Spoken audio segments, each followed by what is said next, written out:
Hello everyone, welcome to our blog Devjit Puja Educative Blog. Welcome to our another new video. তো আজকের ভিডিওটা খুবই interesting হতে চলেছে, তাই কেউ স্কিপ না করে পুরো ভিডিও কন্টিনিউ করবে। আজকের ভিডিওটা খুবই ইম্পর্টেন্ট টপিকের উপর অবস গাইনি নিয়ে ভিডিও, তাই কেউ স্কিপ করে যাবে না, পুরো ভিডিও কন্টিনিউ করবে। হ্যাঁ, আর শুধু ভিডিও দেখলেই হবে না, এর সাথে সাথে আমাদের নার্সিংয়ের সমস্ত বই পড়ে যেতে হবে, কারণ কোথা থেকে কোশ্চেন করবে ইন্টারভিউয়ার আমরা জানি না, তাই সমস্ত বই পড়ে যেতে হবে। আমাদের ইন্টারভিউয়ের সময়ও আমরা সমস্ত বই পড়ে গিয়েছিলাম, তাই সাজেস্ট করব ভিডিও দেখো প্লাস বইও পড়ে যাও। আমি ইম্পর্টেন্ট কোশ্চেনগুলো তোমাদের সামনে তুলে ধরার চেষ্টা করব। যেহেতু ভিডিওটা অবস গাইনি নিয়ে, তাই বলে রাখি ফার্স্টে লেবার চ্যাপ্টারটা খুব ভালোভাবে পড়ে যাবে, তার সাথে এপিএইচ, পিপিএইচ, প্রিএক্লামসিয়া, এক্লামসিয়া, এমটিপি, সমস্ত যা যা আছে আমাদের জেস্টেশনাল ডায়াবেটিস মেলাইটাস, তো যা যা ইম্পর্টেন্ট টপিক আছে, তো ইম্পর্টেন্ট টপিকেরও একটা লিস্ট আমি দেব, তো সেটার উপর তোমরা পড়ে যেও, আশা করি কমন পাবে। তো তাছাড়াও বইটা ভালো করে পড়ে যেও, ঠিক আছে? তো ভিডিওটা শুরু করা যাক। Total iron requirement during pregnancy approximately 1000 গ্রাম। তো ফার্স্ট হচ্ছে duration of pregnancy at term 9 calendar months and 7 days or 10 lunar months or 280 days or 40 weeks from the LMP। তো LMP থেকে 40 weeks হবে, বা 9 month calendar months 7 days or 10 lunar months or 280 days। What are the trimester of প্রেগনেন্সির কটা trimester হয় না? 3টে trimester, first trimester, second trimester, third trimester আর লাস্ট ট্রাইমেস্টার। ফার্স্ট ট্রাইমেস্টার আর first 12 weeks, second trimester 13 to 28 weeks, last trimester আর third trimester 29 to 40 weeks। What is Jacquemier sign কি? It is the dusky hue of vestibule and anterior vaginal wall visible at about 8 weeks of pregnancy. This discoloration is due to local vascular congestion. অনেক সময় জ্যাকিউমার sign কি প্রেগনেন্সিতে জিজ্ঞেস করতে পারে, তো প্রেগনেন্সির সময়ই অ্যাকচুয়ালি জ্যাকিউমার সাইন দেখা যায়। কত উইক্সে দেখা যায় না? 8 weeks-এ দেখা যায়। তো আশা করি জ্যাকিউমার সাইন কি সবাই জানো। গডেল সাইন হচ্ছে softening of the cervix as early as 6 weeks, a little earlier in multiparity mother. তো ফার্স্ট হচ্ছে softening of the cervix at 6 weeks, এটাকেই বলে এ গডেল সাইন। এটা মাল্টিপ্যারাইটি মাদারদের ক্ষেত্রে আরেকটু আগে হয়। How many USG to be done during pregnancy? First, early pregnancy or dating scan 6 to 8 weeks. NT scan 11 to 14 weeks. NT স্ক্যানের সাথে ডুয়েল মার্কার স্ক্যান করা হয় বা ডুয়েল মার্কার টেস্ট করা হয় বা ডুয়েল মার্কার স্ক্রিনিং করা হয়, কারণ হচ্ছে ক্রোমোজোমাল কোনো অ্যাবনর্মালিটিস আছে কিনা জানার জন্য করা হয়ে থাকে, মানে জেনেটিক কোনো ডিসঅর্ডার বা ক্রোমোজোমাল কোনো অ্যাবনর্মালিটিস আছে কিনা জানার জন্য এনটি স্ক্যানের সাথে ডুয়েল মার্কার করা হয়। আর এনটি স্ক্যান বা ডুয়েল মার্কার দুটো টেস্টই যদি মিস করে যায় কেউ, মানে উইক্স যদি পেরিয়ে যায়, তখন আমাদের করাতে হয় কোয়ার্ডেবল মার্কার টেস্ট। তো এত কিছু না জানলেও চলবে। ফার্স্ট হচ্ছে early pregnancy or dating scan, second হচ্ছে এনটি স্ক্যান, থার্ড হচ্ছে anomaly scan 18 to 22 weeks, growth scan 28 to 32 weeks, আর ডপলার স্ক্যান হচ্ছে 32 to 36 weeks। মানে টোটালি 5টা ইউএসজি করাতে হয় ডিউরিং প্রেগনেন্সি। তো ডিউরিং প্রেগনেন্সি কতগুলো ইউএসজি করাতে হয় জিজ্ঞেস করলে এগুলো বলতে হবে, আর কত উইক্স এটাও জিজ্ঞেস করতে পারে। What is the quickening in pregnancy? Quickening কি? প্রেগনেন্সিতে যে কুইকেনিং মানে আমরা এই ওয়ার্ডটা ইউজ করে থাকি, এটা একটা মেডিকেল টার্ম। তো এটা মানে কি? ফিলিং অফ লাইফ মানে ফিটাল মুভমেন্টটা যখন একটা মাদার বুঝতে পারছে, তো সেটাকে বলছে কুইকেনিং। তো quickening feeling of life denotes the perception of active fetal movements by women. It usually felt about 18 weeks 2 weeks earlier in multivariate mother। আর তো কুইকেনিং কখন দেখা যায় না, 18 উইক্সে দেখা যায়। আর মাল্টিপ্যারাইটি মাদারদের ক্ষেত্রে 2 উইক্স আগে দেখা যায়, আরও 2 উইক্স আগে দেখা যায়। তো কুইকেনিং কি আশা করি বুঝতে পেরেছো। Chloasma pigmentation over the forehead and cheek may appear at about 24 weeks. তো পিগমেন্টেশন দেখা যায় ফোরহেড এবং চিকে কখন দেখা যায় না, 24 উইক্সে, সেটাকেই বলে chloasma. MTP medical termination of pregnancy. Definition of labour, normal labour, এগুলো কিন্তু গভর্নমেন্ট ইন্টারভিউতে ধরে, আমাকেও ধরেছিল।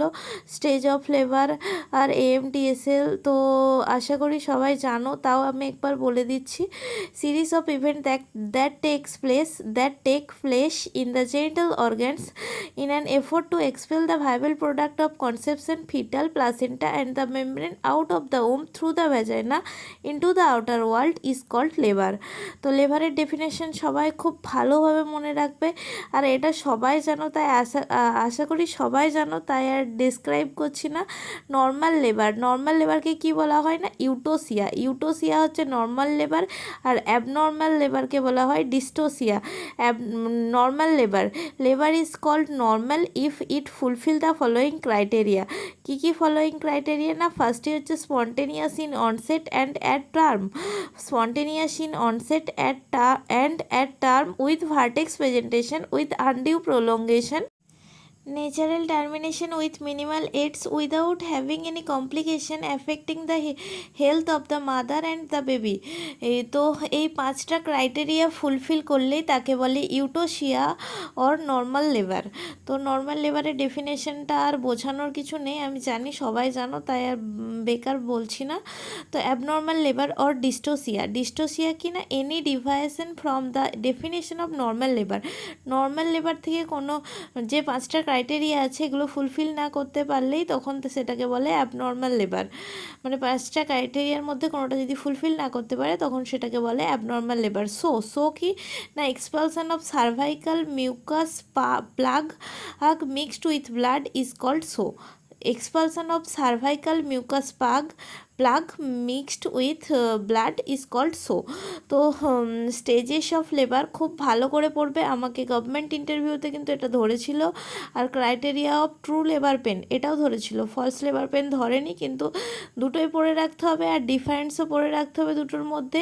আর এএমটিএসএল আমাকে সিএইচের ইন্টারভিউতে ধরেছিল, তাই বলে রাখি এএমটিএসএল ফুল ফর্ম এবং ডিটেলসে ডেসক্রাইব করতে পারো যেন, সেরকমভাবে পড়ে রাখবে।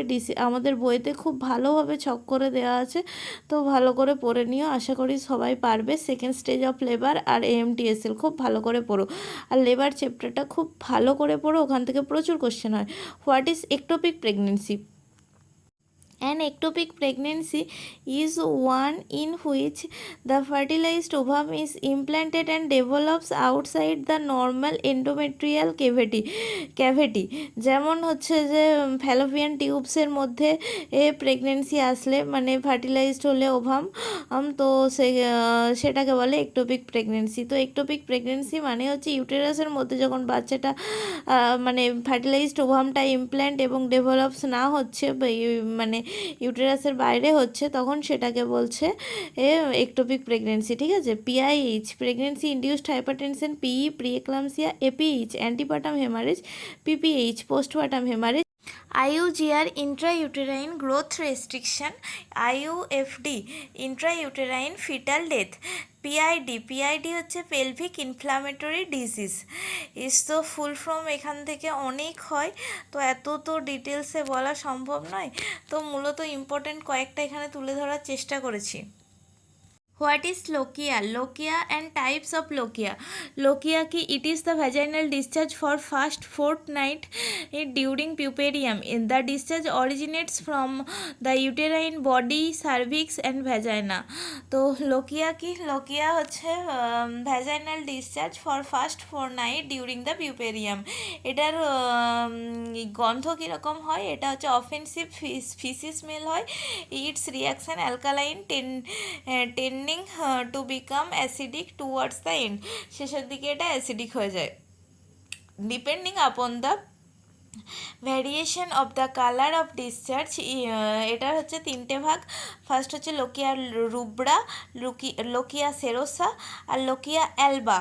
লোকিয়া রুব্রা রেড কালারের হয় first after delivery, first 1 to 4 days যেটা হয় সেটা হচ্ছে লোকিয়া রুব্রা। আর লোকিয়া সেরোসা 5 to 9 days যেটা হয় yellowish colour or pink colour or pale brownish কালারের যেটা হয় সেটাকে বলে লোকিয়া সেরোসা।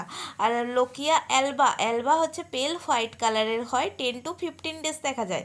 তো লোকিয়া আর লোকিয়া টাইপস মূলত এগুলোই জিজ্ঞেস করে। তো which hormone hold the pregnancy, এই তো হোল্ড প্রেগনেন্সি মানে কোন হরমোন প্রেগনেন্সিটাকে মানে ভালোভাবে কন্টিনিউ হতে সাহায্য করে কি না, প্রোজেস্টেরন হরমোন। তো which hormone holds the pregnancy, progesterone hormone. তো অ্যামিনোরিয়া হচ্ছে absence of menstrual period in a female of reproductive age. Amenorrhoea হচ্ছে absence of menstrual period. Or management of magnesium toxicity, কোনো পেশেন্ট ইঞ্জেকশন ম্যাক্সাল পাচ্ছে তো magnesium toxicity হয়ে গেল, তখন আমরা কি করব? প্রথমেই বলে রাখি ম্যাগনেসিয়াম সালফেট ইঞ্জেকশন যেটা চলছে সেটাকে স্টপ করতে হবে, ইমিডিয়েটলি ডিসকন্টিনিউ করতে হবে ম্যাক্সালফ ইনফিউশন। অ্যান্ড দেন কী করতে হবে, যদি পেশেন্টের স্যাচুরেশন কমে যায় অক্সিজেন সাপ্লাই দিতে হবে আর ব্লাড টেনে পাঠাতে হবে সিরাম ম্যাগনেসিয়াম আর ক্রিয়েটিনিন লেভেলের জন্য। আর অ্যান্টিডটস হিসাবে দিতে হবে injection calcium gluconate 10 ml 10% solution IV slowly. আর ফ্লুইড লোডিং করতে হবে আর ফোর্সড ডাইউরেসিস। তো ম্যাগনেসিয়াম টক্সিসিটি হলে তখন আমরা এগুলো করে থাকি। আর ম্যাগনেসিয়াম সালফেট ইঞ্জেকশনের লোডিং, মেনটেনেন্স ডোজ এবং মেনটেনেন্স দেওয়ার সময় আমাদেরকে সবসময় ইউরিন আউটপুট লক্ষ্য রাখতে হবে। এই 4 ঘন্টায় ইউরিন আউটপুট কত হচ্ছে দেখতে হবে, তারপরেই আমরা ম্যাক্সালফ দিতে পারবো। আর প্যাটেলার জার্ক চেক করতে হবে। ইঞ্জেকশন ম্যাগনেসিয়াম সালফেটের লোডিং এবং মেনটেনেন্স ডোজের উপর ভিডিও আমার করা আছে, তাই ওই ভিডিওটা দেখে নিও, পুরো ডিটেলসে লেখা আছে যা কিছু লাগে বা যা কিছু চেক করতে হয় ম্যাগনেসিয়াম সালফেট ইঞ্জেকশন দেওয়ার সময়। তো আশা করি ভিডিওটা ভালো লাগবে সবার। ভিডিওটা ভালো লাগলে লাইক কমেন্ট শেয়ার করো। Thank you.